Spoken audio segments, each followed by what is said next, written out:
আগে ভাবতাম পুরুষরা যদি না ইনকামদার হয় তাহলে তারা একটা বাড়ির বোঝা হয়ে যায়, স্ত্রী, মা, সন্তান সবার কাছে বোঝা হয়ে যায়। আর এখন দেখছি নারীরাও ইনকাম না করলে এখন তারাও বোঝা হয়ে যায়। সো হ্যালো এভরিওয়ান, দেখো আমি তো বাড়ির বউ, আমার প্রতিদিনের কাজ একই, আমি আর অন্য কোনো কাজ আমাদের বাড়িতে নেই, তাতে তার কি করব বলো, আর অন্য কাজ কী বা করবো?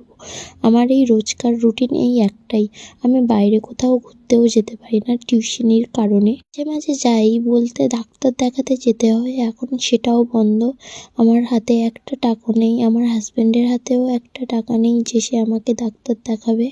সবচেয়ে বড় কথা, এখন না একটা জিনিস খুব নোটিস করছি যে একটা বউ ভিডিও করছে, চ্যানেলের নামটাও আমি বলবো না তোমাদেরকে, তারা এখন ট্রেন্ডিং মোটামুটি ভালো ফেমাস হয়েছে।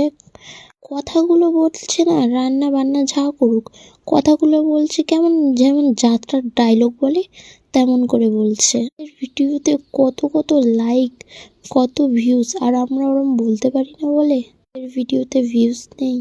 সে কেমন একটা যাত্রার মতো যেমন কথা বলে তেমন করে কথা বলছে। তাকে দেখে এখন অনেক বাদ দাও, যে যেমন পারে তেমন ভিডিও করছে, তেমন ভয়েস দিচ্ছে, তাতে আমার কিছু যায় আসে না। না, আমি অ্যাকচুয়ালি সেটা বলছিলাম তোমাদেরকে, ওনাকেও দেখে অনেকে কপি করছে। তো দেখো, তোমাদেরকে বলতে বলতে অনেক কিছু কথা শেয়ার করতে করতে আমারও ঘর গোছানো কমপ্লিট হয়ে গেল। এটা হলো আমার একটা শখের রুম, মানে আমি এখানে যতটা পারি সারাদিন আমার ঘরটা আমি গুছিয়ে রাখতে চাই, নাহলে যেন আমার সারাদিনে কোনো কাজই করতে ভালো লাগে না। আমার ঘর যদি না গুছানো থাকে আমি সব কাজ ফেলে রেখে দেবো, কিন্তু আমার বিছানা যদি না ঘর ঠিক থাকে, আমার ঘর যদি না ঠিক থাকে, আমার একদমই ভালো লাগে না। আর এই দেখো, আমার হাজব্যান্ড এই লাইটটা লাগিয়ে দিয়েছে, জানো তো এই ঘরটাও হয়তো একদিন ছাড়তে হতে পারে।